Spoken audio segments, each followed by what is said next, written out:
1995 has not been kind to Michael Andretti. Miami won the pole, dominated. Broken suspension took him out. Australia, another pole. He lost second gear, lost the lead, finally lost control. In Phoenix, his own team suffered a communications breakdown, allowing Robbie Gordon to pass for the win. I had no idea I was in the lead now. In Long Beach, over-aggressiveness bit him not once, but twice. Today, Michael's at home, Nazareth, PA, trying to break the 1995 jinx. CBS Sports presents live flag-to-flag coverage of the Bosch Spark Plug Grand Prix. This is an event that used to be held in the autumn, and now they've moved to the springtime, the same date as the old Trenton Championship car race. And they couldn't have a more spectacular, sparkling setting for what should be a great race. Hello, everyone. Ken Squire. We're looking forward to a real barn burner here today. Consider that 4 drivers have already broken the old track record. Gordon's at 187 miles an hour for the pole, 2 miles an hour quicker than they've ever gone before. And 23 of the 27 starters are within 1 second of each other as we get down toward time to crank them up. Now, as you look over the season thus far, what a great PPG series this has been. Villeneuve, Tracy, Gordon, Unser in that last race at Long Beach, all winners. But here in Nazareth, there's only one person they're talking about. And earlier today, Mike Joy talked with that one. Michael Andretti, 3 pole positions. Twice you led the first lap of the race. You've dominated competition, but victory lane has eluded you. What will it take to change that today? Lead the last lap. Those are the ones we've been having a problem with. I don't know, today is just going to be, keep your nose clean and be able to run in traffic. That's a big key here. Everything changes when you have 26 cars out on a racetrack on a track like this. And, the guy that can get his car working behind the other cars is going to be the guy that wins the race. Here, is it a fine line between charging and keeping your nose clean? You have to charge. To get by anybody, you have to really take some chances, actually, sometimes, because it's so tight here. So, it's very close quarters, and sometimes you just squeak by and you say, whew, thank God I made it. It's that sort of racetrack.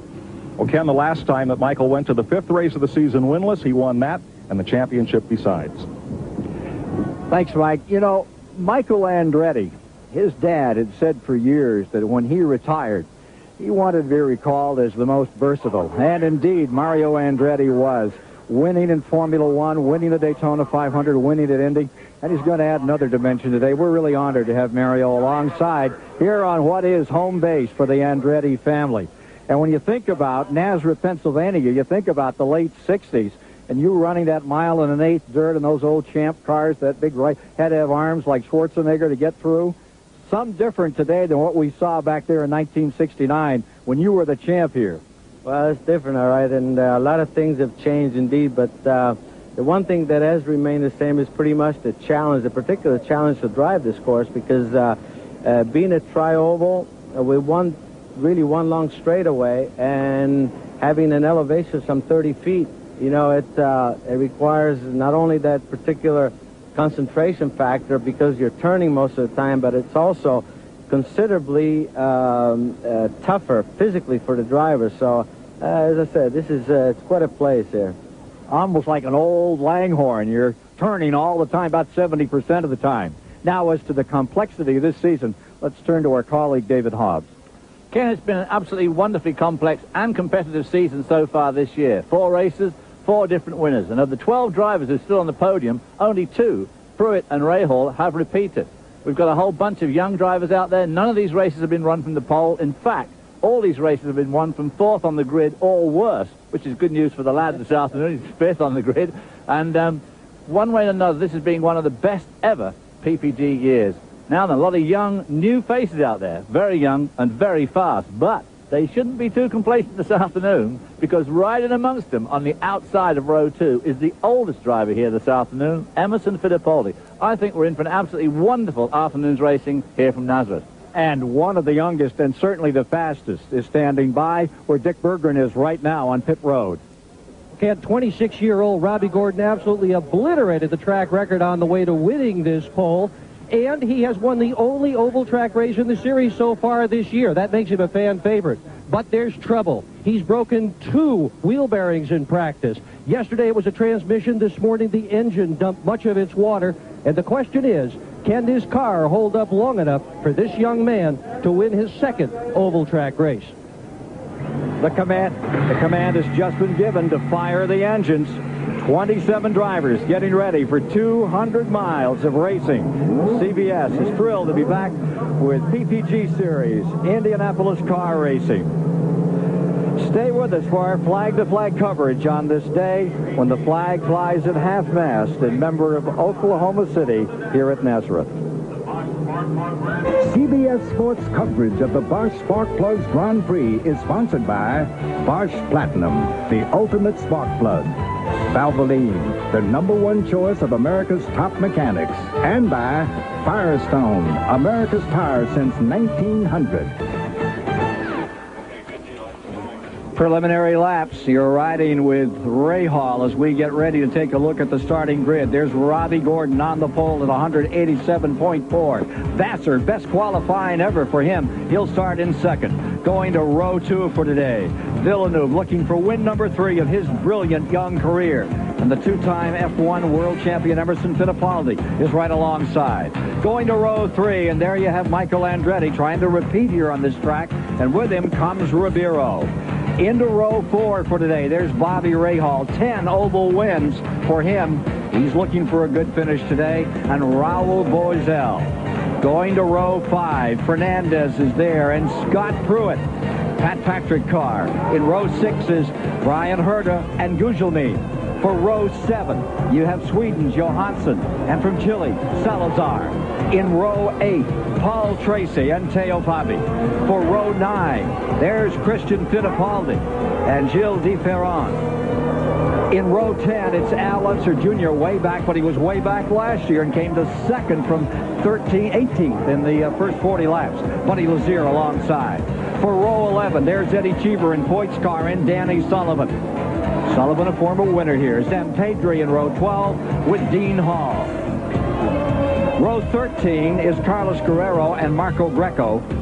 And then starting out back, Matsushita in that 27th starting position. 200 miles, 200 laps. So there you see the race record by Nigel Mansell. Last year's winner, Paul Tracy. And you see the window for fuel stops in this one. Well, it looks like about 70 laps, and one thing to watch at the start here, it's quite a very cold day today, and when you're accelerating here, you're turning, so it's it could be very interesting, actually. It could be very exciting, but when it's this sure cool, they all know about it. Yes, getting those tires heated up. Away and racing, dusting off that first turn. This is the track they talk about with the revolving pivot points on those corners. Wherever you think the axis is, he's to move just in front of you forever. Robbie Gordon jumps out in front. Great move. Oh, Michael Andretti there. The wheel very Jimmy close. Vassar touching wheels as he went through turn 3. The last 2 years, the leader of this first lap has gone on to win the race. We'll see. Andretti making a brilliant move on the inside. Turn 2 is where you can run 2 wide. Certainly not turn 1. 35-foot transition between 2 and 3. Back to the line they come another time. Here's Vassar back to third spot. Right behind him, Villeneuve in those blue and white colors. I think you're going to see the field pretty much settling down now for the next few laps until they start lapping, which is the nature of this course. And of course, I think lapping cars and being able to run in traffic like that is going to make all the difference as far as being able to make competitive passes. Villeneuve running in fourth. Right behind him comes Fittipaldi. Fittipaldi, Villeneuve, and Vassar, they're running in very, very close company. And behind Fittipaldi is that Honda. Ribeiro there. They had a great qualifying run, the best they've ever done on an oval. There's Ribeiro. seemed like all the test work on that car done by Ray Hall, then he has moved on, and now that car is coming to life. Well, I think that the engine has come a long way as far as having the power that's up to par with the Fords and the Mercedes. Well, there's no doubt about it that when you look at the work that Honda did in Formula One, that there's no way that the company wasn't eventually going to have a successful engine in IndyCar racing. And this, of course, is such a showcase for engines these days with Ford, Mercedes, and, of course, Honda. And here we are on board with Paul Tracy. And what a move he's moved. From 15th up to 7th, David. Boy, this guy is really getting on with it. And as Mario said, it's very cool out there, and these guys all had a tremendous opening lap there on really stone-cold tires. This is the scene here from Bobby Rahall's car, the front-mounted camera. Give you a real idea this is just how fast these guys are going down this back straight, 35-foot drop, into turn 3, long, long corner. What I call a real neck stretcher, that one. And I think the fact that, as we said, that it is cool, I think you're able to, you're not going to worry about the tires going off on you so quickly, and you can press pretty hard, and that's what we're going to see. I think the race pace is going to be very, very quick, you know, actually throughout the stint. Yeah, and of course these engines just loving that cool temperature, I suppose, cranking out some serious horsepower. Ray Hall in 8th. Tracy just in front.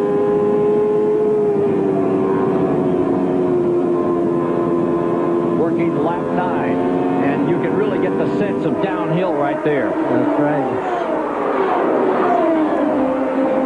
Rahal, of course, being followed by Raul Boesel, and of course these two guys are teammates, both driving for Rahal Hogan Racing Team. So Hogan himself, Carl Hogan, who I used to drive for, and Bobby Rahal being co-owners of those two cars. Pruitt back in 10th, rounds out the top 10. Gucciolini just outside in 11th. Bobby in 12th. Boesel going around his teammate. That right. I don't know about job security there. No. Good point. Rahal, as we speak, on the phone back to the pits, and Carl Hogan saying, Carl, get him out of there. But Rahal now coming under pressure again. You know, it's amazing that sometimes after 7 or 8, even 10 laps, you're beginning to feel a balance change, and the cars that are going to go loose are going to start going loose just about now, believe it or not. And in 10 laps, they're ready to do some lapping out there, getting around Greco too.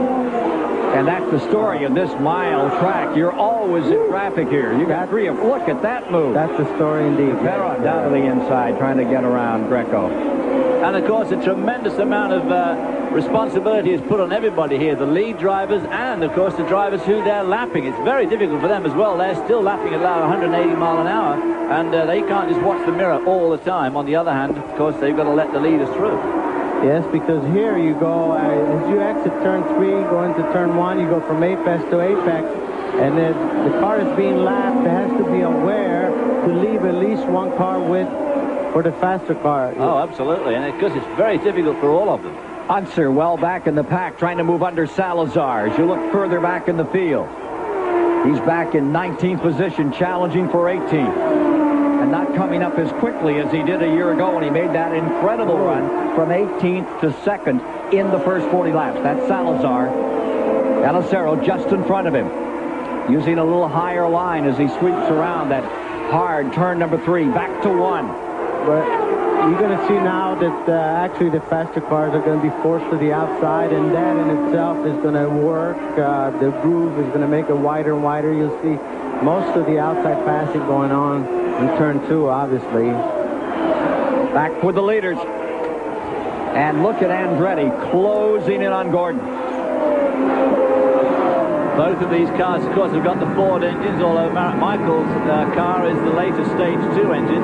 Robbie Gordon has yet to use that. Well, this is going to be very interesting to see, actually, as to just how things develop here, because looking at the speeds that Gordon qualified, you thought maybe he could just run away with the field, but you must remember that maybe his condition or his setup could be quite neutral, and it could be one that might go loose. So it's going to be interesting to see how it develops here, because Mike seems to be staying quite close to him. So you could tell us about Mike's car here, the sort of turbulence he's going to be in there from behind Gordon doing 187-mile-an-hour laps. I mean, it must be a bit of a problem here. Well, yes, but the fact that you're able to stay close, the car that's in front of you is going to tell you that if you get by him, then you're probably going to pull away. You're going to be real good shape then, yeah, right. Exactly. Robbie Gordon from his third, the 1987 Nazareth winner, Michael Andretti. Dogfight up in front with 18 of the 200 laps complete. Michael making a bit of ground there, wasn't he, on that? Now they got some serious lap traffic to negotiate. Oh, Michael goes underneath. Boxed in. He's boxed in by traffic. Using those lap cars, that's the key here. And here he comes again. Andretti on the inside. Gordon on the outside. Side by side through three. Give it to Michael Andretti. Michael Andretti storms into the lead on lap 20.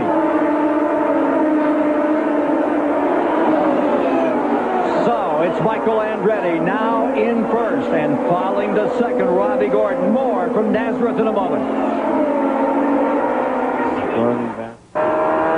You're aboard Paul Tracy's car number 3, riding in 4th position at Nazareth, Pennsylvania.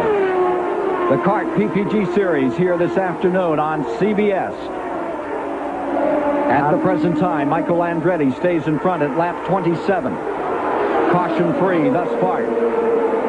And you're watching Vassar right here being challenged by Villeneuve. Tracy is in there, Fittipaldi, all four continuing their war for 3rd place. Let's go to a report from Dick Berggren. Well, Robbie Gordon is slipping back, Ken. He's all the way back to 7th spot from his pole position. The problem, the car is very, very loose. They would like to be able to come in and change it, but they're going to stay out on the racetrack and hope he can hang on to this thing. Now, he had exactly the same situation in Phoenix, drifted all the way back to 13th, and still won the race.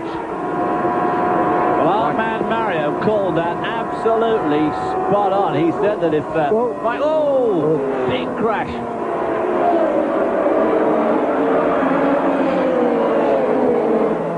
First caution of the day.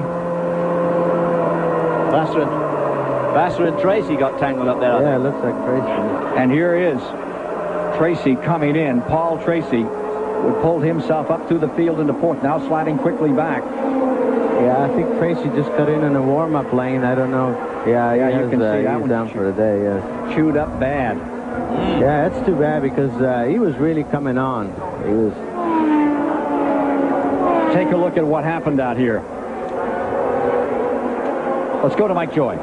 Ken, the damage may be confined to the front wing area, although it looks like they are unhooking Paul. They're looking over the front wing and having a look at the left front suspension, which is definitely askew. They were ready to change tires and put Paul back in the race and get him back out, but one of the left front lower control arms is bent or broken. Too close to the wall to see for sure, but definitely the contact will put this car... No, that looks like they are going to get it up in the air and try to make repairs, but they will be lengthy. That's why Paul has climbed out of the car. The 1994 Nazareth champion in big trouble as he came out of turn number 2, and here it is. Oh, trying to go around the outside of Vassar. Vassar's blocked in there, moves out to try and get around. Well, Jimmy Vassar didn't give him a lot of room there, Yeah, it didn't look like... I didn't think he realized that Paul was right on his right rear. That's exactly what happened to me last year. I guess with Vassar with Eddie Cheever. I think Vassar had got his eyes on the Crystal car in front of him, Salazar's car, and just didn't see him coming. And we'll return to the Nazareth Speedway after this message and a word from your local station. We're back just under green, lap 35. Gordon, Fabi, Fernandez, all pitted. Tracy on pit road. Big trouble on that car after that hard hit. We also saw Vassar come in and out. He really didn't stop in the pits. He's back on the track with Michael Andretti now in first, Villeneuve in second, Fittipaldi third, Ray Hall fourth, Rivero is in fifth, Raul Boesel sixth, Scott Pruitt up to seventh. We see Vassar in eighth. Gugelmin is ninth, and in 10th is Gilles de Ferrand. Now, Mike Joy has Paul Tracy with him, the winner here last year. Paul, you made a great charge to the front with a car I know you've been struggling with through the weekend. What happened here? The car was working great. The Kmart Budweiser car, and we were coming through, making passes on the outside, and I came up on Vassar, and he was struggling loose. I pulled up alongside him on the outside, and I mean, he just drove straight across and put me up against the wall. So it's, you know, a pretty stupid move on his part. You know that you pass down on the outside here, and you know when a guy's struggling, you shouldn't drive out to the wall. Sorry to see you out of it. That car is damaged too badly to repair, and Ken, none of the leaders pitted, because if they pit before lap 60, they'll have to make 3 stops instead of just 2. Thank you, Mike. We did see that Vassar car go in, but not make a stop. Came right back and is effectively still in 8th place. That was one of those racing incidents that it's just so hard to avoid, especially on a track like this. Vassar, if he was struggling with a car that was loose, he was weaving his way through the traffic as well, and obviously didn't see Paul Tracy coming up on the outside. On the other hand, Tracy got to assume that he has seen him, and it's just one of those things that's going to happen. You just can't race at this sort of speed in this confined area without having that sort of the blind spot is always the right side, mainly because you have actually a pad to hold up your head, your helmet, and your vision. You have to really look at the right side mirror. So as I said, it's a bad thing. You know, obviously we all have to look and see what's happening, but got another car in trouble. That's Lazier's car, number 19. Wow, coming to a halt. Not a particularly good spot. No, at all, and for good reason too. I like to think we're going to see some stops now. I really do. I mean, some pit stops because sticking your neck out halfway through. Watch this. At lap 41. Wow. Got up in the gray air, up into the dust and grit and the rolled up rubber. He got pushed up there to a certain extent. I think he was letting people through. That's one of the things that happens to you when you try to be a nice guy and you get yourself offline and drag yourself into the wall. Very unfortunate for Buddy Lazier. Dale Coyne and Walter Payton's car. Well, looks like all the leaders opted to stay out again, and yeah, folks, and that is the Walter Payton. That's him himself, Walter Payton, football player extraordinaire, now race car owner. Vassar on pit road. Lap 42. Saying Vassar's car is all right, but you can better believe that this is a panicked stop. They want to be sure. They hardly had a chance to take a look at it before Vassar took on 4 tires, a full load of fuel, and he's out. We'll be back to Nazareth as we're in a pit stop period at lap 42 of the Bosch Sparkplug Grand Prix. Stay with us. Back with you in Nazareth, Pennsylvania on CBS Sports for the Bosch Sparkplug Grand Prix. And we now have 45 of the 200 miles complete. And after 44 laps, 44 miles, Michael Andretti in front, Villeneuve in second, Fittipaldi third, Ray Hall, Ribeiro, Unser from 19th up to 6th, Gordon holding second, Teo Fabi having a good run, Fernandez, he is going to get a black flag. At the same time of the incident that brought out the caution, they were reporting that he had a tire run over an air hose on his last pit stop, and they were trying to get him in for a stop and go. So you're going to see that move around some. Looking back through the rest of the field, and Mike Joy has an update for us. Raul Boesel come in, and his teammate, Bobby Rahal, also wanted to come in. Bobby wanted to get a little less front wing, but he is having trouble with his fuel meter and telemetry. The team says we're going to have to go and calculate fuel mileage like in the old days. Again, what this caution will do will extend the 70 laps they had anticipated running on green before making that first stop. This will certainly be only a 2-stop race for the leaders, and Bobby Rahal won here once by going 92 laps, including a lot of caution, on 1 tank of fuel, so somebody may gamble. Indeed. Now, you're watching from Rahal. Take a look again at this incident. You see Salazar well up in the Dick Simon car. And that Salazar pushed Lazier up, or Lazier got pushed up there, got into the gray stuff, at which point he'd lose all grip and took the car into the wall. Very unfortunate. Lap 47, we're back under green. In the first lap pitting, Rougelmin was in, DeFerron, Christian Fittipaldi and Johansson. Then Pruitt, Boesel, Vassar, Herta, Cheever, and Guerrero came in that second lap. We're back to racing. Green condition after the second caution of the day. There's Robbie Gordon almost 3 abreast at one point. So Marco Greco Obviously, there. he got his car back. As you see that bodywork flapping, that not nearly as much from the bodywork as from our camera, but it gives you some idea, a little more idea of how much of a pounding you take on the smile track, pulling about 4.3 Gs every time you hit one of these corners. Well, you can see his head bobbing around in there, which gives you an idea of what the driver's going through, and also see that real space-age helmet he's got. That's right. I think that's something that's very, very interesting, because the helmet becomes part of an aerodynamic piece on these cars anymore.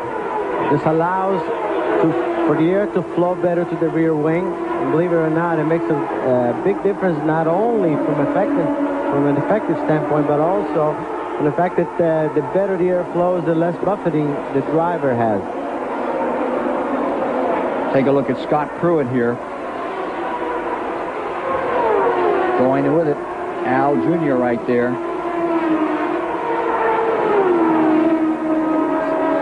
Little Firestone versus Goodyear deal that's heating up for Indianapolis this year. Hey, Actually, Firestone has done a tremendous amount of testing here, and that I think probably I'm sure they feel they're probably as good a shape as they hope to be coming into this race. And Scott Pruitt proved that he was extremely competitive and very, very quick. And the unfortunate part is the accident relegated him to the spare car. And you never know whether you can get the spare car right up to snuff, you know, with the limited time that we've had. But it seems like he's right there. Well, and he is a lap down. Pruitt has gone a lap back in this as he's had to go to the backup car, and it's not working as well for him as he wished. Meanwhile, Unser stays up in the thick of things, fighting his way from 19th up into one of these top running spots to 6th, car number 1 for the Penske folks. Well, of course, everybody took a pit stop except for the leading 6 cars. They're the only people that haven't stopped, which is probably one of the reasons why they are a lap up on Scott. As we on board again with Michael. Wow, getting really close to the wall there. Michael Andretti really looks like he has his backup for this one, Mario. Yeah, he has actually, he's being pressed pretty hard, and he has a bunch of traffic there. That usually tells a story here. You know. Villeneuve right behind Michael Andretti as they go into that turns 2 and 3 complex, and a bunch of traffic in front of them, which they're going to be overhauling before this lap is out. And Villeneuve goes on the outside. Yes. Oh, but now he's boxed in, but he gets through. Actually, I've been watching Villeneuve during practice, and I tell you, you could tell that he was really making tremendous progress on his chassis, because he was very consistent with his lap times, and it's showing right now that he has a good race setup. And there's Michael right by Michael. Yeah. Michael's car, could it be going off a bit? Well, no question. At this point, you know, 57 laps, you know, yeah, the tires obviously, I would say he's loose again, you know, that's really the problem. Hurt, they're running right over the grass to give these guys rooms as they went by him. Rahal stays 4th, Ribeiro 5th. Al Unser 6th, Fabi 7th, Johansson up to 8th, Christian Fittipaldi up to 9th, Robbie Gordon 10th. The story here is that I'm really surprised that the leading contenders did not stop when it was at least halfway through the stint. They're going to have to, you could tell that you know, their tires are off, and obviously some are coping with it better than others. But well, we've got an interesting thing here. We've got the youngest driver in the field, Villeneuve, is leading the oldest driver in the field, who's second, Emerson Fittipaldi, at the moment. An update from Mike Joy. Michael Andretti reports the car is loose, Ken, and just that and more so the traffic is what has kept him from holding on to that lead. But other than fighting the loose condition, he says the car's okay. Working lap 61, Mike, and we're riding with Michael Andretti right now back in 3rd spot. Trying to challenge is Bobby Rahal. Well, what you'll probably see is the cars that have pitted with fresher tires, even though they have a heavier load of fuel, but you'll probably see them coming.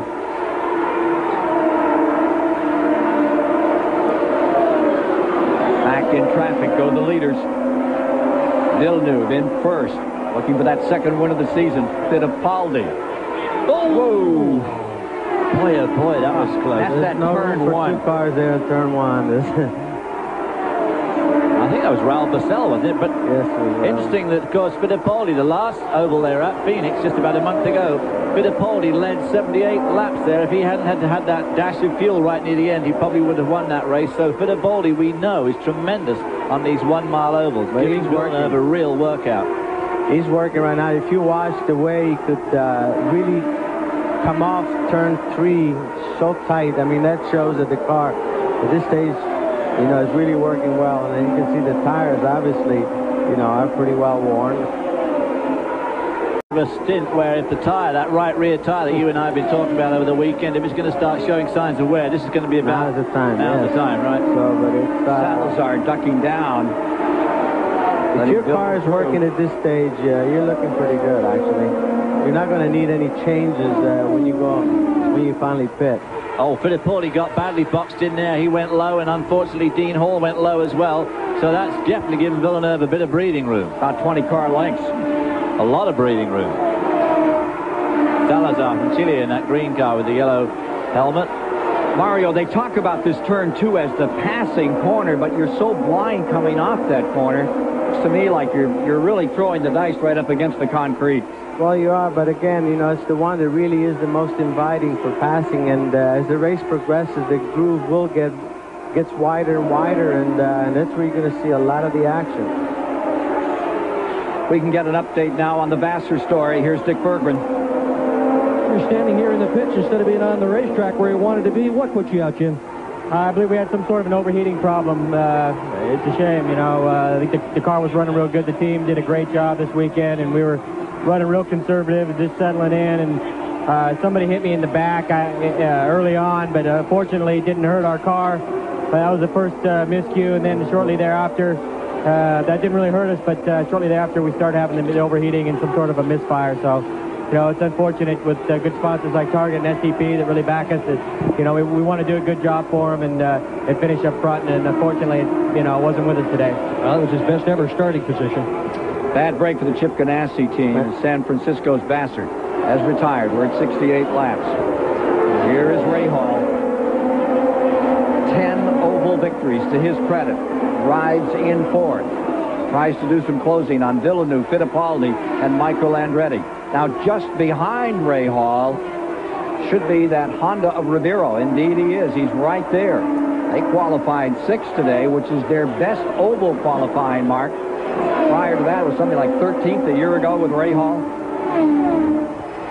And Mike Joy can give us a little on the leaders' pit strategy here. Mike? Ken, this is such a game of fuel. The 2 brief caution periods have stretched the window. Michael Andretti now expected on lap 76 or 7. That's 6 laps from now. Emerson Fittipaldi, 74 to 78. They've got a little wider variance with the Penske Mercedes, which is a little thirstier than the Ford Cosworth.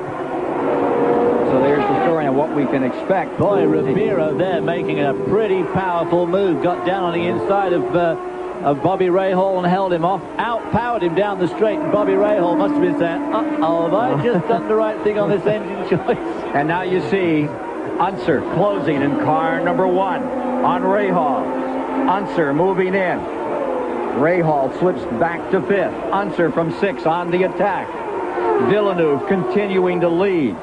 First time Villeneuve has led on a 1 mile oval, and only the second time on an oval. It's here at Nazareth, Pennsylvania. Bosch Sparkplug Grand Prix at lap 73. Unser challenging Rahal. As the evidence was noted, now we are inside that, you know, if you would have had yellows, we would have seen all the stops. Now it'd be interesting to see how far some of the leaders can stretch. Riding with Brian Hunter there coming down the inside. Running in 14th spot. What can you tell from the hands on the wheel there, Mario? Well, right now it's, I guess we'll have to have more of a shot, but to me it looks like the car is quite neutral. He's not feeding the steering too much, as you can see. If you see the hand up on top of the wheel around the 12 o'clock or 1 o'clock position, then you're pushing. But I would be surprised if that were the case right now. He's probably running a fairly neutral car. 75 for the 200 miles are now complete. Rahal is on pit road.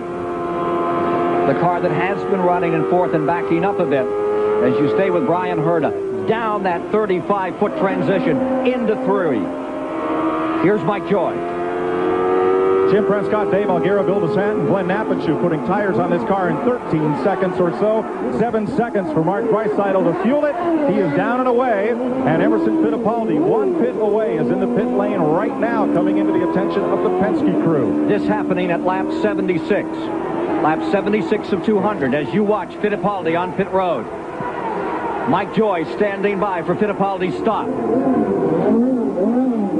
Emerson right on the button, stops it right at the outside front tire changer. He's the man with his hand in the air, and Emerson lines up the car right with Rick Brenneman's hand.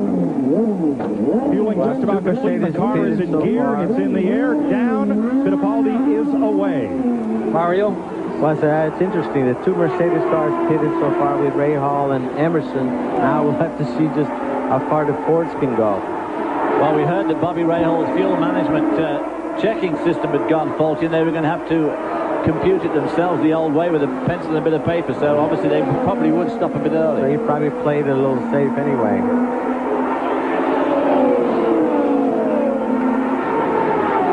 They say that Villeneuve will come in on lap 9, Mario. So, as you watch this youngster from the province of Quebec continuing to dominate here, we'll be back in a moment at Nazareth.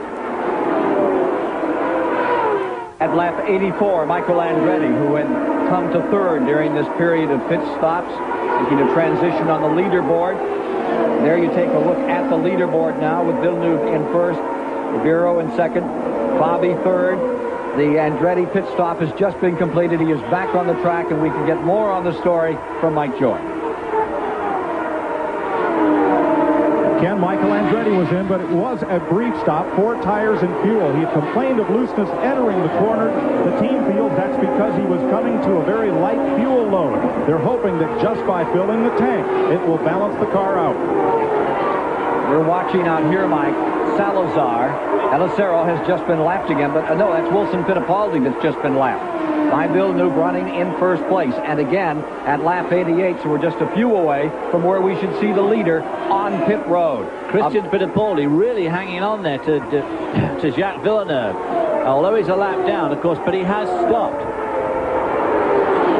The only man that has not stopped is the leader. Villeneuve is the one car out there among the top 20 who has not been on pit road. Now let's review for you how they stand as we come toward lap 90 this time by. Villeneuve in 1st. Then everyone else has made that pit stop.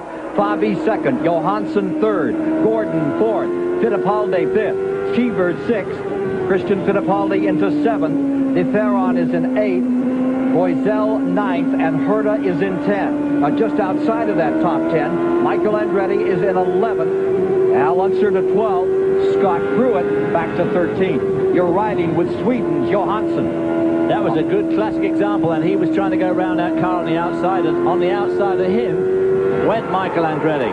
And it just shows how careful these drivers have got to be. You can't move around, you can't try and make room because you just never know. And as Mario said earlier, there is those blind spots.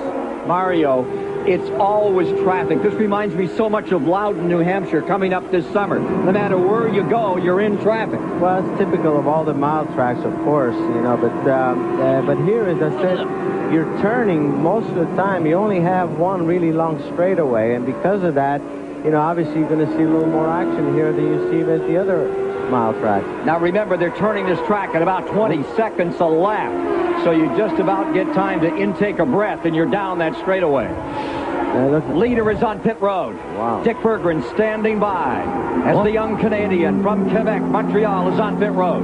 He made an amazing 92 laps on 1 tank of fuel, 40 gallons in that tank of fuel. They're going to fill that thing right back up to the top again. They've already got it. Ordinarily, the fuel is the limiting factor. It is the limiting factor right now.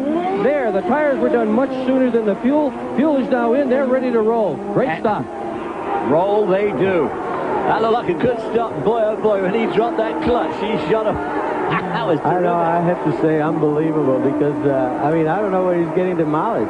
92 miles. 92 we miles. better just check that car, Sonny. Team Green looking very good out there on that pit stop. Looking back through the field now. And as he comes back on the track, Villeneuve drops to 7th position. Fabi, who won his first oval race he ever ran, which was at Phoenix, Arizona, now commands this event. Number 33, Teo Fabi, into first. Johansson is in second, and Fittipaldi in third. Italy, Sweden, and Brazil, 1, 2, 3. Gordon just outside in fourth. That international team battle among the countries really heating up here at Nazareth today, Mario. Yeah, there's no question. I mean, this is really a truly international field, and well, like I said, it's just like golf. I guess and it's beautiful to see. Actually, there's quite a mix. Stefan Johansson in the blue and red car there, but we were on board with him as he weaved his way through that lot of traffic, and he really did put some moves on people, and he is running really, really strongly and up to second spot now. And he loves this track. Johansson says this. He said, I should have left Formula One 5 years earlier and got started here. Let's listen to Johansson at work in second place.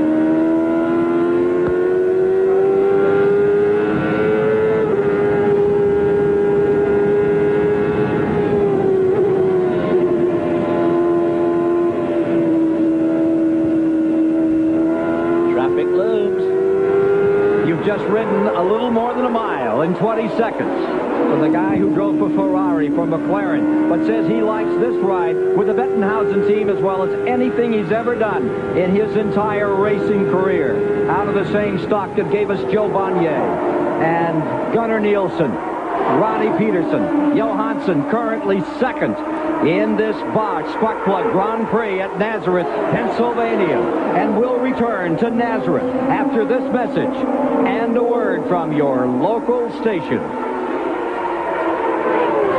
Back with you at Nazareth, Pennsylvania, just experiencing the third caution of the day. The man currently second in the PPG standings. Gugelmin has crashed. Gugelmin is being picked up. We'll take a look at it in a moment, but it couldn't come at a more perfect time for the front of the field. Let's go quickly to Mike Joy. A near on-schedule pit stop for Teo Fabi, who was in during the caution period at lap 31. It's the first time Fabi has led all year, Ken, but by pitting this early, as does Al Unser, I believe they will both have to make another stop.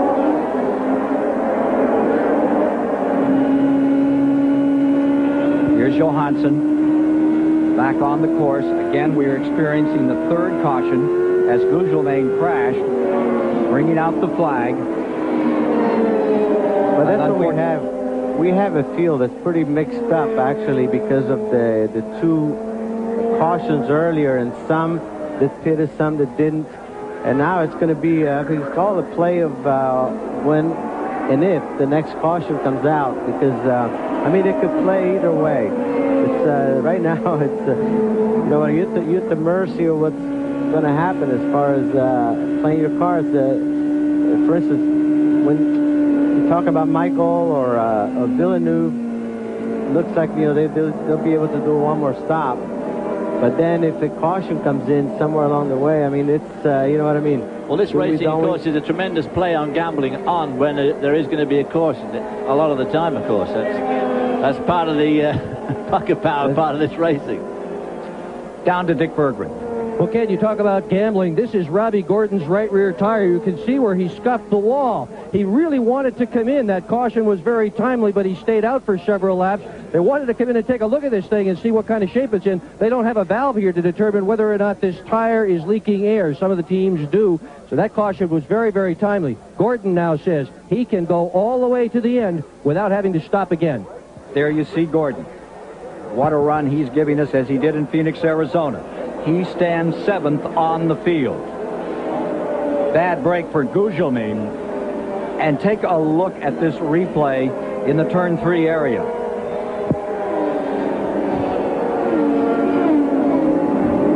Wow. I wonder he wanted to come in and have his wheel looked at. Talk about dusting off the marbles, folks. It's about as close as you're going to do and get away with it. What a bad break for Snagged Bruce his McCaw. uniform on the wall. Yeah, at least his elbow. Bruce McCaw, Tom Armstrong and company. I do not. having their problems today. You saw that car coming in. Gugelmin's car started on a pit road. They had to come back and pick it up another time. We'll try to get you more information about what brought that car to a halt and our third caution period of the day. We are at lap 109. We've crossed the halfway mark in 5 out of the 8 previous races. Leader at half distance, at mid distance, has gone on to win the race. Fabi was leading at halfway. But what a story you have in front now. This international battle among countries. Brazil looks pretty strong. Christian Fittipaldi is now the leader, and his uncle Emerson is in second spot. Canada's Villeneuve is in third. Teo Fabi back to fourth. Sweden's Johansson in fifth. Then comes Eddie Cheever, Gordon, Michael and Carlos Guerrero. He is into 11th place. DeFerron is running in 12th. Brian Herta 13th. Al Unser you find in 14th spot. We get ready to get in this thing. Yeah, you know, if Villeneuve were to pit now, he could go all the way, because the last time he went 93 laps and it's only 91 laps to go. You know, that's quite interesting, actually. It is so much. I'm going to ask him later how he did that. I think a lot of people are going to ask him later how he did that. It's so much fun to watch this young man, Villeneuve, with that number 27, his dad's number that he took to 6 Formula One victories, and you knew him so well, and see this kid just come out here and fly. Yeah, no question. I mean, he's pure talent. He's shown that, and he's shown a learning curve, and putting, if there were mistakes, putting those to, you know, just trying to overcome some of that and learning from them. We've seen just positive progress all the way. Over in La Belle Provence, up there around Montreal, he is the new hero, just as his dad was until 1982 when that rainy day at Soldier, and still is in that area of Canada and all over Formula One world. Okay, we're getting ready to go once again. By the way, Thursday night, CBS Sports brings together many of your Olympic favorites in a primetime special presentation. Skates ×2. You'll see the World Figure Skating Challenge with Nancy Kerrigan, Oksana Bayul, Katerina Witt, Victor Petrenko, and Brian Boitano are among the stars featured Thursday night at 8 on CBS. Ready to go racing again in the Bosch Spark Plug Grand Prix. We are at lap 112 as they come to green. And the Fittipaldi gang from Brazil, for the moment, has the lock on this one. And there is Christian Fittipaldi in that green and yellow car. And of course, the interesting side note on all these international stars and drivers in this series, of course, is the amount of television that this series attracts around the world. And people like Villeneuve are heroes in Canada, and Christian Fittipaldi in Brazil, and Salazar in Chile, because they take these telecasts. 30 of them carrying this event live today around the world. Look at Villeneuve moving in again. On the outside in turn 2. Yeah, he's really working. Place Mario like to work. There, right in front of him is Scott Pruitt in the 20 car. He must be down a lap. Bad news for Gordon. Black flag. Brought in, ran over an air hose. So it's a stop and go, and that hurts Robbie Gordon's chances today. Stop and go around here, you're dead meat. Yeah, but the same thing happened to him in Phoenix, and he came right back. Remember, he made up a lap at Phoenix and went on to win. He's exciting to watch. So many young new... Hey, Mario, how does it make you feel to think that Unser Jr. and Michael Andretti are now veterans out here? Well, I think it speaks very well for the health of IndyCar racing, really. Emerson Fittipaldi there showing no signs of aged nerves at all as his nephew, Christian, comes into the pits. Christian Fittipaldi coming on pit road. We'll have Dick Berggren there for you in just a moment.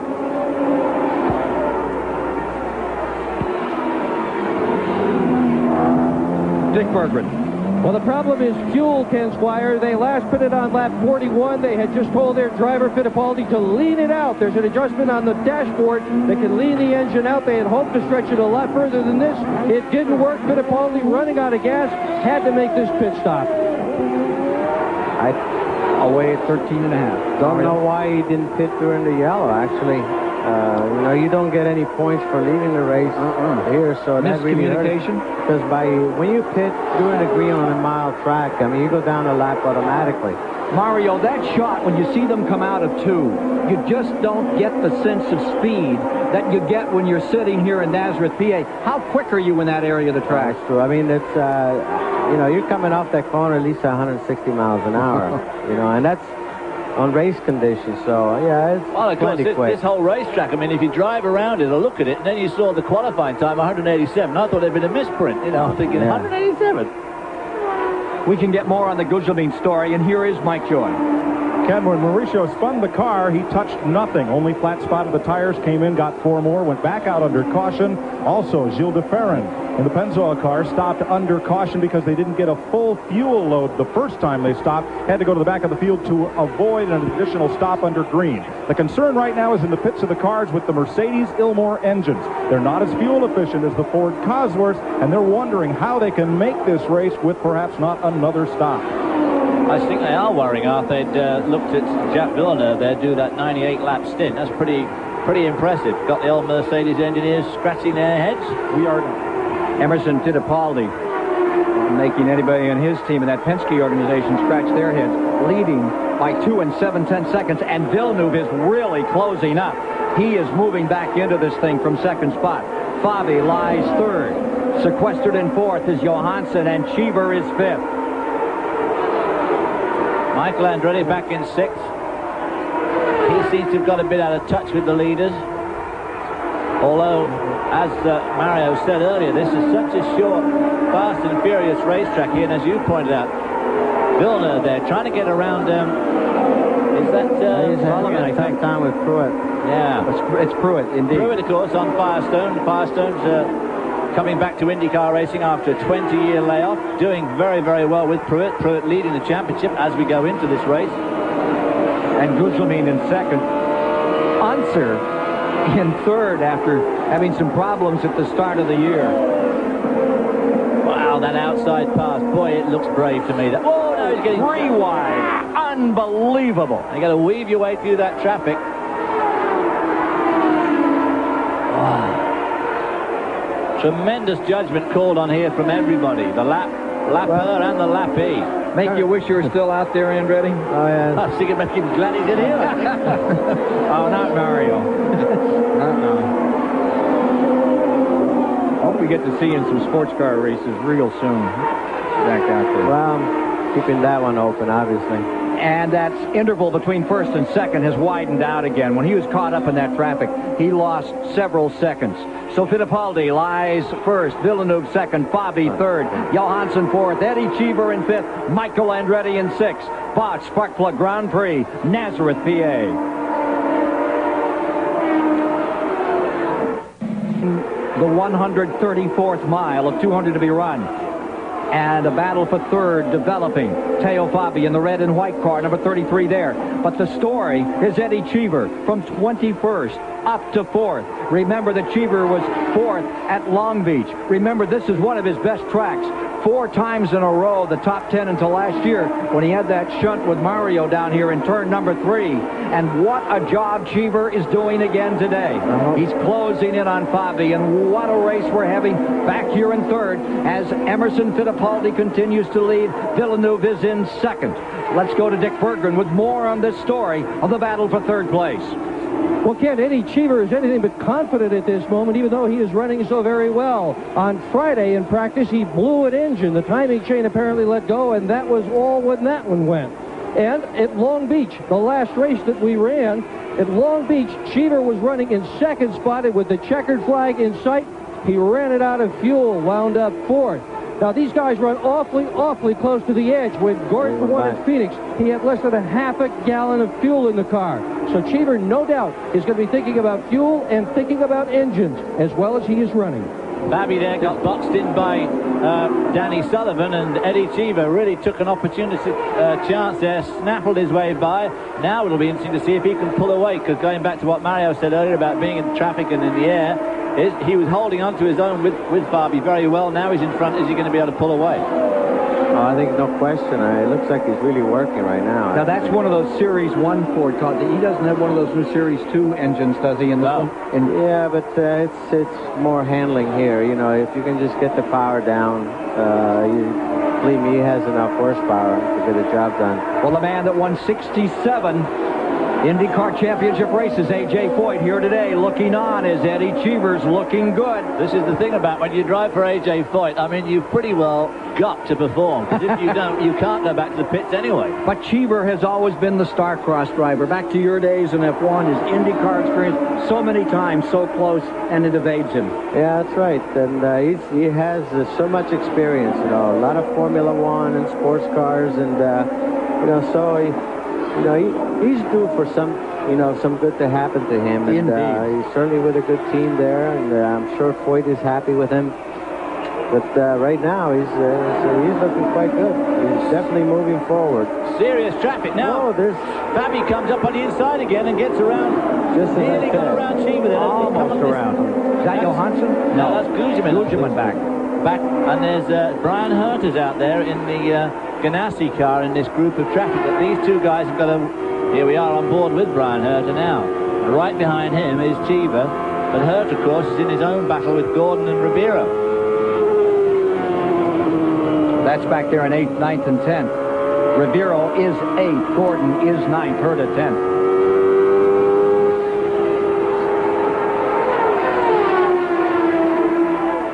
Tell you what, Nazareth may not be the most accessible to airports. It may not have the 4-lane highways. But if you really want to see some pretty exciting tight racing, if you're not here today, hey, that Loudon, New Hampshire, Milwaukee coming up, of course. That was one you love. Yeah, there's no question. All these mile ovals, I mean, if you get the car working on these mile ovals, I tell you, at the end of the day, you just smile all over, because there's no more satisfaction to be able to pass on the outside and just bonsai here and there.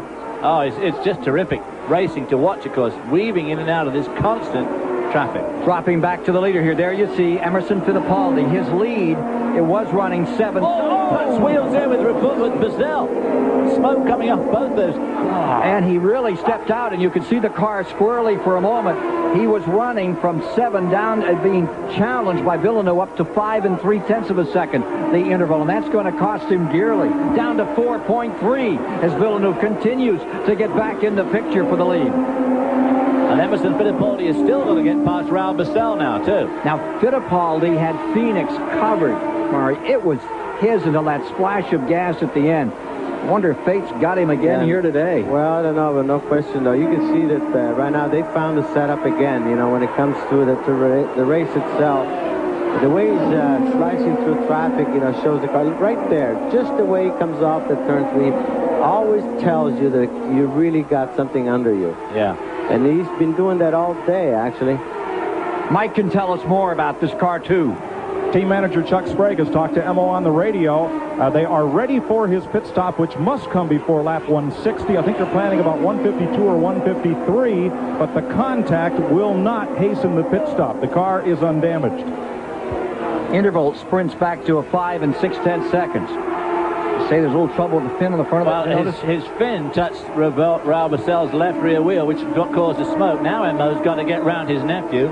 Christian, he's going underneath, and as you'll see on that right fin, see that big black mark at the front? What I'm surprised is that he didn't cut the tire, because that's carbon. The carbon very sharp, and usually you wind up with puncturing somebody's tire like that, but both of them got away very luckily. I tell you what, those fins are not that difficult to snap off either, really, are they, when you hit a wheel like that? No question. Going under Carlos Guerrero. Looking for Villeneuve in second spot. And there he is. And right behind him is Ribeiro. And he's having his own battle with Gordon and Herta, 8th, 9th, and 10th. Villeneuve now on a mission, but he's getting caught up in traffic, and that last move cost him a little. He fell almost 3/4 of a second back, 6.1 seconds. Let's take a look at Cheever. Watch for Cheever coming off the second turn here. Number 14, the black A.J. Foyt car. Eddie Cheever up to 3rd. There he is. Yeah, he's running strong right now, I tell you. He's a man on a mission. Well, you see Johansson in there, too, is it not? Right there with him. 4th place. Stefan Johansson has caught him up significantly in that last clutch of traffic that they've been working their way through. It's certainly played into Stefan's hands, and now he's right behind Eddie Cheever, duking it out for 3rd spot. Yes. Mike Joy. It'll be a routine pit stop for Fittipaldi. Bit of brake smoke from the front of the car as they replace the 4 Goodyear tires. John Whiteman is fueling, and it's Steve Traderup who is watching the sight glass on the overflow. They're out. He's away. The 1989 and 90 champion Emerson Fittipaldi away and back on it. Take a look at that tap once again. He's trying to put a lap on Bazell, and they just snagged there. And Bazell car there, look at the way it's snaking around there. I bet that got the old heart jumped right up into the throat.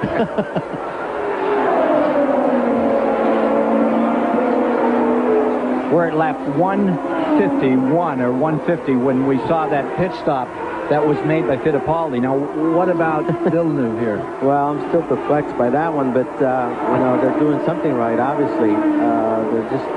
The one thing that for sure they're doing, they're picking up every ounce of the fuel, and many times that makes a difference, especially on a mile track, because a lot of cars have that problem. Many times that makes a difference, especially on a mile track, because a lot of cars have that problem. They don't pick up the last gallon and a half, so Round Robbie something's Rahal. really working for them, and it's going to make a difference. Round Rahal back there in 14th spot. You just saw him slashing through traffic, closing up again to put a lap on Salazar. We're showing 155 laps complete here. Villeneuve, Cheever fighting first and second. There is a new leader in the Bosch Spark Plug Grand Prix. It is Eddie Cheever out of Aspen, Colorado, born in Phoenix, Arizona. He's been trying for that win for years now. The interval went from 11 seconds right down to zip in about 6 laps. And now it's Cheever commanding the race, which begs the question, what's the story with Villeneuve in car number 27? Dick Berggren can give us more on that story. Well, Ken, the crews are telling us that they're dialing the fuel down. They're leaning the car out. That's slowing it down. Of course, everybody up and down pit road is watching television, and they know everything they tell us, everybody else knows. So that may or may not, in fact, be the case. They, however, last pitted on lap 96. They must make another pit stop no matter what. Meanwhile, Eddie Cheever, your leader, Foyt is going to gamble. They're looking at running all the way. He last stopped on lap 106. He just might make it. Lap 164 is where we're at. He just missed a podium finish at Long Beach. Eddie Cheever running out of fuel in the final moments of that event. Looking really good right now. First time since 1992 that Cheever has led. Well, that's quite interesting, actually. But as I said, I'm not surprised the way he's been running. Now the trick is going to be the fuel, really, because, again, you know, he has a long way to go. And, you know, if you're going to make it, you can't keep running the way he's running. So he's going to have to back down the mixture. And you back down the mixture, obviously he's going to lose some power. But then, at the same time, why would Villeneuve, which for sure has to make another stop, want to back down on the power or lean the mixture? You don't think they're trying to be... I don't think that's the case. You don't think they're trying to be super clever, do you? And really go without stopping again on Villeneuve's car? They couldn't possibly they're not really going to have a chat with him. Well, Villeneuve looked pretty long the last time out there. Dick Berggren. There's more from the Villeneuve pit. We have heard that the car is understeering, it's pushing, and it's getting worse every lap. That surely is not going to help his fuel situation, but he's also got a chassis problem. Well, there you see Villeneuve through that first turn in a millisecond, then that second turn that takes forever, about 2.5 seconds. Well, I can understand the chassis problem, yes, being the cause more of him slowing down than anything else, but honestly. And understeer, well, you know, that could make sense. This particular track really changes after midway. Rubber really makes a difference here, and it does bring in a different characteristic in the balance of the car. And Stefan Johansson now only about a second and a half or less behind. There we see him, only just behind Jacques Villeneuve now. That's year-old Cheever, yeah. Cheever would have to go 94 laps if he were, you know, on his fuel stop, and that's a pretty tall order. That's a tall order driving at the speed he's driving at the moment, especially. Exactly. Fabi is on pit road. Teo Fabi running in 5th place comes in as you ride with Johansson, currently 3rd. What a great finish this would be for the Bettenhausen people. Tony Bettenhausen Jr. with his year-old Penske chassis and getting a great ride from Johansson, who just dearly loves these mile ovals. And getting more confident every day. He got himself a new engineer this year and really feels that he can do a lot better than he's done in the last couple of years, and is really looking forward to it. Mike Joy. They've taken a one turn down on the right front wing on Michael Andretti's car, trying to cure some of that looseness. They are finished fueling, and because of the time taken to make that turn, the right front tire changer is a little late getting done as far as what they would like, but they've made the adjustment that hopefully will put him back in the chase. As he came in, he'd been in 5th, so drop him back only a spot or two. That's the only... Oh, that's... What was that all about? Michael Andretti just getting out there and hammers that wall as he came off turn 2, Mario. It looked like the wheel broke loose. It must have been something like that when he came out of the pits, because he was just coming out of pit lane. Okay, throw out all the strategy. Caution's out. Oh, that is a sadness. Trying for that first win of the season. You know, in 91, he won those first 2 poles as he did this year. Now, watch what happens right here. Not a chance. Yeah, he just, I think he probably just tried to accelerate on cold tires on that. Got a wheel on the grass. Lane, got a wheel on the grass. Watch right here. About 80 miles an hour just coming out. Well, right now the entrance. This is him coming in. Yes. To pit road after he's brought out the caution. He was coming out on the exit lane. You think he just gave it too much? Yeah, obviously. It looks like that he just tried to accelerate too hard on cold tires, and it's a very, very narrow lane. Terribly narrow, and it's got no camber to help you at all. That is dead flat. Well, here's Mike. They have the car up in the air, Ken, but it is not running as they look over the damage on the right side. The right rear wheel has been removed. They're having a look at the hub, and they've told Michael to pull off the steering wheel and climb out. Well, the Newman-Haas racing team this year not having an overabundance of luck. There's no doubt about it. The cars are fast, the competitive ending, the drivers are 2 of the best, and they're just absolutely just... I bet he can't believe it. I bet old Carl Haas just can't believe it.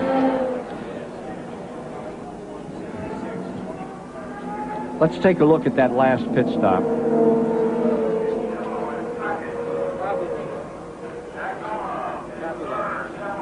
There's the right front wheel. Right rear on.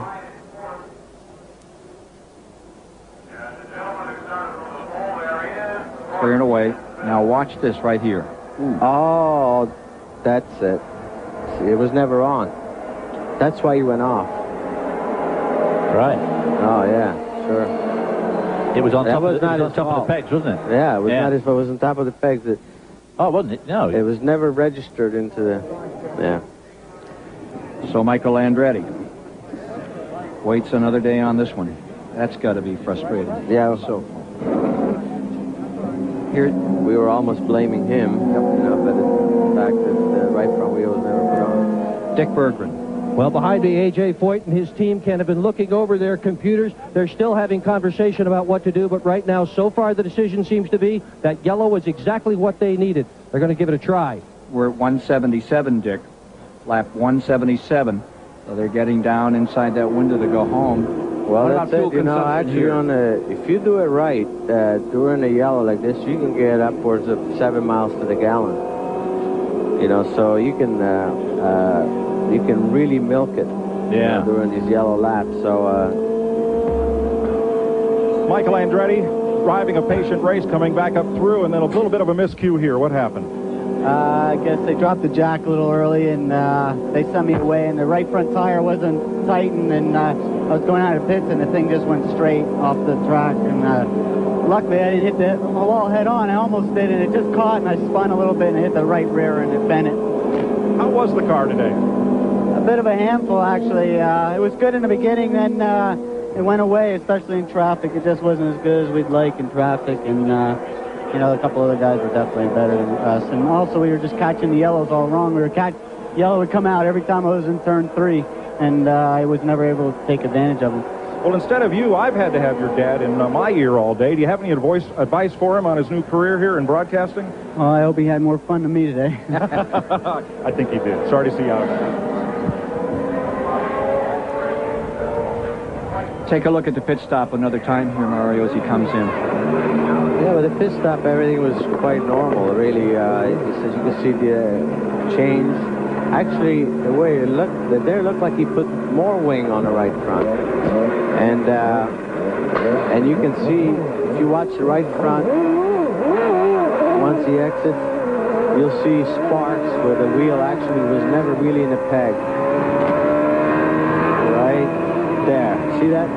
See, the right front wheel was ready to come off, and of course, you know, that was not his fault.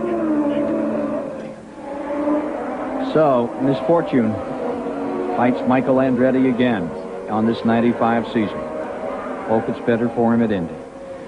Christian Fittipaldi going very slowly down. Well, this would help here again. This would help Cheever tremendously if you get the prolonged yellow, because if Christian is going to be towed in, you know, every lap that you get now, 7 miles to go. Yeah, if I was AJ, I would pay a lot of money for any of these caution laps. I think he's running up and down pit road. Yeah. Anyway, we've got 20 miles left to go, 180 laps complete.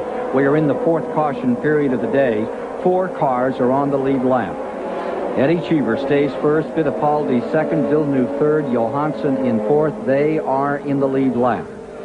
Just back of them, Gordon in 5th, Boisel in 6th, DeFerron in 7th, Rahal is 8th, Fabi is 9th, Fernandez 10th, Ribeiro 11th, Scott Pruitt up to 12th, and Christian Fittipaldi was 13th as we saw him coming in.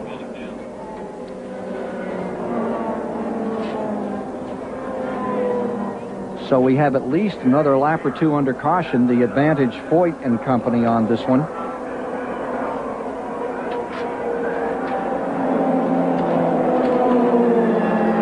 Scott Pruitt, there you see him. Giving a good effort again today. Lost the number 1 car in the second. He is in 12th position.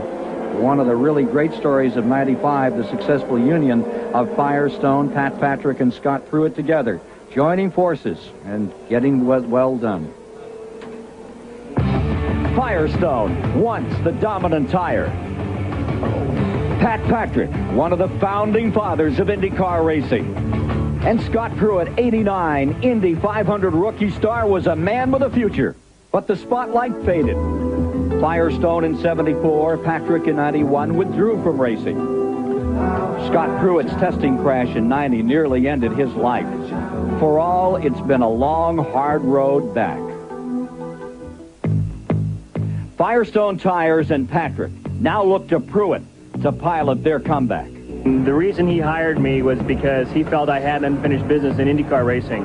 And for me to be involved with this whole operation, it's been a dream come true. Can this dream lead to a championship? We're just doing our own little deal here. You know, we're finishing up at the front, we're running strong, we're running hard every race. And I think if that keeps happening, you'll see us right there at the front at the end of the year. This is my greatest opportunity ever in motorsports, period. Yeah, I still believe this is my year.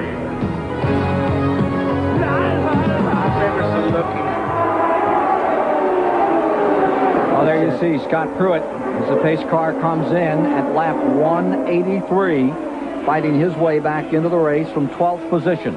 Up in front, it is Cheever. The question, can he stay there? In front of Emerson Fittipaldi second, Villeneuve third, Johansson fourth, all in that lead lap. And there's no doubt about it that Scott Pruitt leading the championship coming into this event. And, of course, Firestone making a great comeback. And just look at that traffic. Oh. Wow. I think we have another yellow there. We've got another caution out. Hard crash. I believe coming out of 3, DeFerron has put the Jim Hall car into the wall. And this at lap 186. This is at lap 186 that it's taking place. And that looks like it could take a little time to get cleaned up. Yeah, this is really working. This is really working for Eddie. This is definitely, this is almost for sure that Cheever will be able to hang on. Wow. Yeah, this, wow. Oh, See that wheel come off and fly across the track? It bounced between a couple of cars there. Well, look, did you see the roughness of that wall? How it's trying to catch the car? I did. I'm a bit surprised at that. That needs to be looked at, probably. Yes. Yeah, he hit quite hard. And obviously having trouble extricating himself from the car. Yeah. But it doesn't look like any particular damage on the tub, however. So, but he hit hard, I'm sure. These modern race cars. Sometimes the problem with that is that the gear shift on the right side sometimes can be a problem. But again, you know, it's the tub looks really in good shape there. How do you get? Gilles Deferron of Sao Paulo. Yeah, his legs, everything. Clambering out of car number 8, and he's okay. They are so amazingly strong, these cars. Just look again as he gets up onto the grey stuff again, like we saw earlier on. Hits the wall, and then it doesn't slide around that wall as nice as you'd like it to. Hits a break in the concrete there and nearly flicks it up in the air. Now you watch this wheel come off. Luckily, Mrs. Gilles Deferron obviously bounces across the track in front of a number of cars, but these modern cars are so incredibly strong, and the punishment they take is quite extraordinary, but it's great for the drivers. Here's Dick Berggren. Well, Ken, A.J. doesn't want to talk on camera, but he just leaned down and whispered in my ear. He said, sometimes you have to gamble. And I asked him about the yellow flags. He said, before this yellow flag that we are now in, it looked like a lap 199 thing. Now, looks better. It sure does at 7 miles per gallon. Big day for A.J. if they pull this one off. There's your leader, Eddie Cheever. Issue is, are we going to get another green, or will it finish under caution? Trying to clean up this accident to the Jim Hall car. Back in a moment.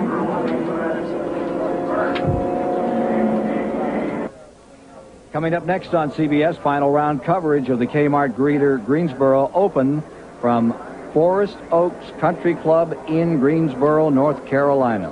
Stay with us for all of that action next year on CBS. Nazareth, Pennsylvania. Jim Hall's car, Gilles Deferron, in only his 5th start, in big trouble here. Crashed 4 laps ago. They've done an amazing job of getting this track clear in this brief amount of time. We're showing 10 miles, 10 laps to go. On the restart, Cheever, Fittipaldi, Villeneuve, the top 3, Johansson back in 4th. And as far as fuel goes, Fittipaldi is certainly in great shakes there. He's got fuel, as is Villeneuve. I guess the issue, Mario, is do they have too much? Well, Emerson definitely has more fuel than he needs, and that's extra weight. And the fact that he's quite a bit down the field there. He has, you know, quite a few cars in between, and so Cheever has quite a buffer there for himself, and he's light. I don't think when you want to be. Yeah, he's light when he wants to be. This is as right as can be for him, I think. Eddie Cheever is certainly light, but is he, of course, just that one lap too light? Which could be but although he's had so many caution laps now, you feel pretty confident that he's okay. I feel that it's no longer a gamble. Well, it was a gamble. The early gamble just paying off right now. It was the gamble for this man, that splash of fuel at Phoenix, that cost Fittipaldi the win. Gave Robbie Gordon his first IndyCar win.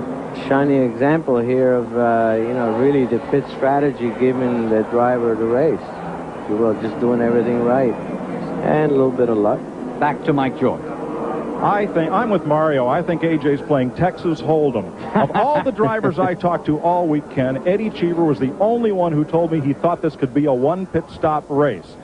How much fuel do they have? AJ has just told Cheever to turn it up 4 clicks. They're going to run the car richer if they have to go back to green because they know Fittipaldi's potentially faster. And AJ wants to win his team's first IndyCar victory since the USAC Pocono race in '81.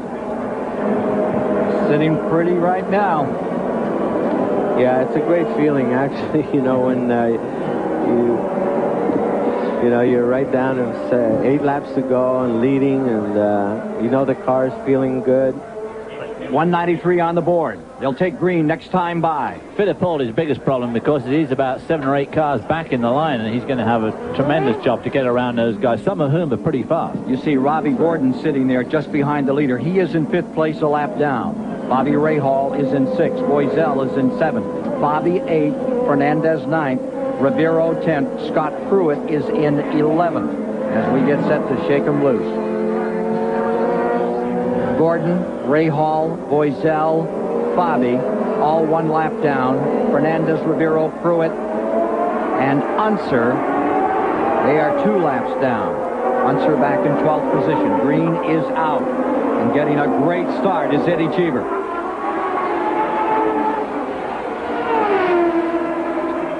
Robbie Gordon trying to get his lap back. Good time to let him go, too. I was just going to say, if I was Eddie Cheever, I think I'd be letting him go just right about now. Do, absolutely. Let him go. The last thing you want to do is touch wheels with him with about 2 laps to go. Indeed. And he'll mix it up. Eddie Cheever, who celebrated his best day back in Formula One on U.S. soil. Whoa, whoa, whoa, whoa, whoa. Look at that. Oh. He took second in Detroit for Ligier, now looking for a win finally in something. But he doesn't want to let him go. That was a good move. Sure, they're telling him, let that one through. And now there are less than 5 miles to go. Yeah, he can afford to really play it pretty cool right now. Cheever stays first. Here you see Fittipaldi in second, and Villeneuve moving in. I think right now we have a battle for second, really. Villeneuve is the guy who's obviously trying to snag that second place away from Emerson Fittipaldi. But again, they're coming to heavy traffic too, and it's going to be difficult. They're 2 7/10 of a second down as Villeneuve slashes to the inside. Tries to get himself some room under Fittipaldi. Villeneuve has some new vigor in him after that pit stop. Caution, yes. Old Lions and young Lions right here. Cheever stays well in front. And now the 197 marker is on the board. A.J. Foyt. Wow, and they're coming up on lap traffic there. That's Cheever going back. Eddie Cheever is not going to make the distance. Fittipaldi's going to first. Villeneuve into second. Cheever sliding back at 198. Oh, wow. Do you believe it? And it's a battle for the lead. 2 laps to go, 1 lap to go. Getting down to the final moment. This is it, like Phoenix, but even closer. Fittipaldi in front, Villeneuve in second. Closing ground. Wow. Coming down, checkers are out. Give it to Fittipaldi. Emerson's 22nd IndyCar win is another surprise as Cheever runs out of fuel 1.5 miles from home. We'll be back to meet the winner as Eddie Cheever crawls to a halt at Nazareth.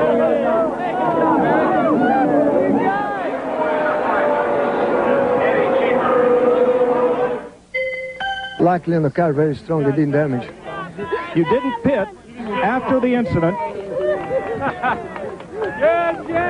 After the incident, Emmo, the car, you did not hasten the pit stop because of the bump. How did you know it wasn't hurt?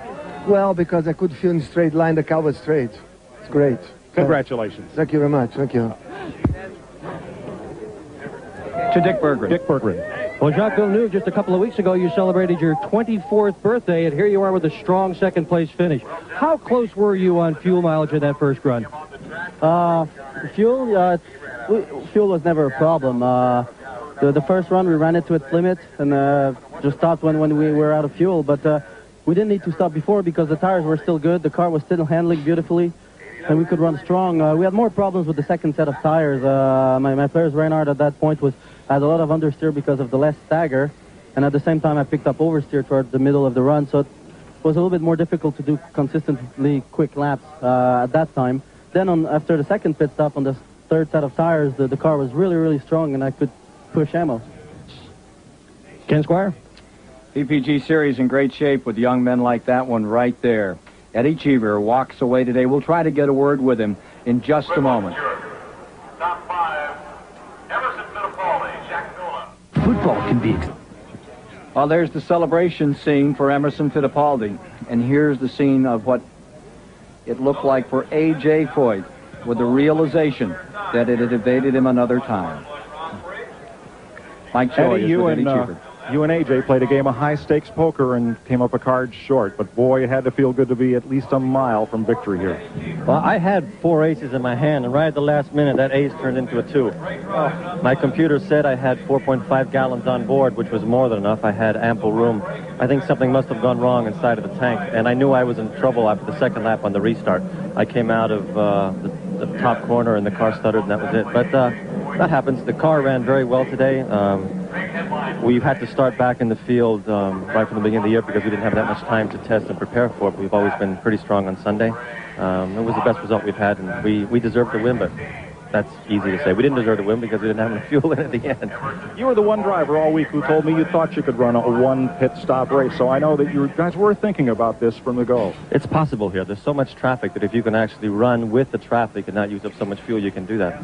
But the car ran very, very well. There's probably something wrong inside of the fuel tank, but it's a pity. We'll find out what it was. And we lost last weekend, or 2 weeks in Long Beach, we lost the second place because of that. So I think we're going to have a look inside of that and see what it was, but stuff happens. A great job by Eddie Cheever as he stands here 1 gallon and about 100 feet from victory lane.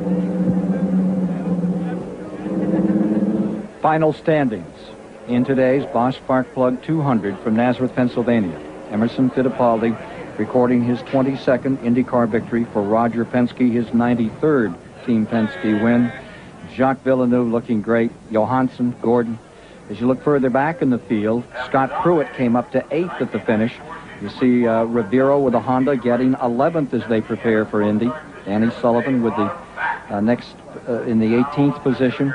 Al Unser Jr. just didn't click like he did last year when he came roaring up through the field.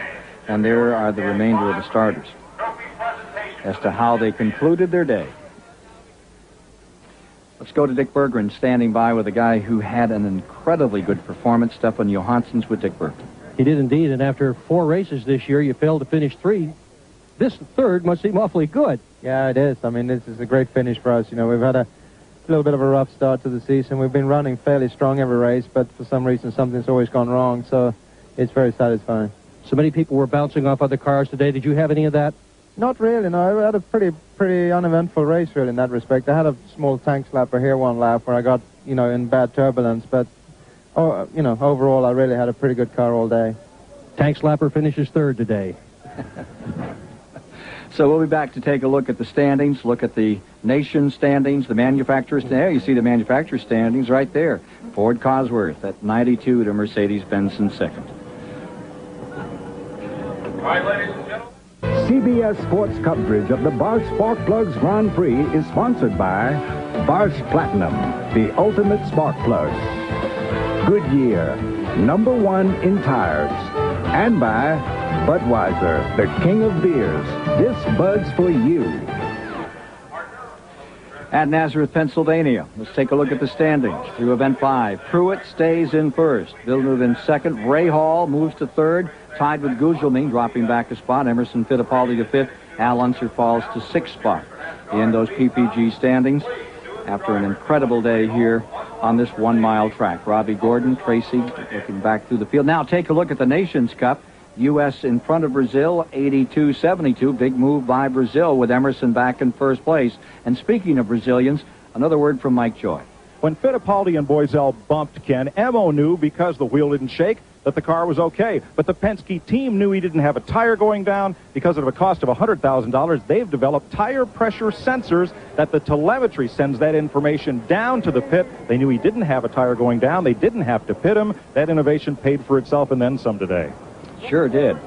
Mario, old Lions beat the young Lions pretty good today. Well, it's ironic that fuel strategy is what lost Emerson the Phoenix race, and that fuel strategy is what gave it back to him today. So, sweet revenge.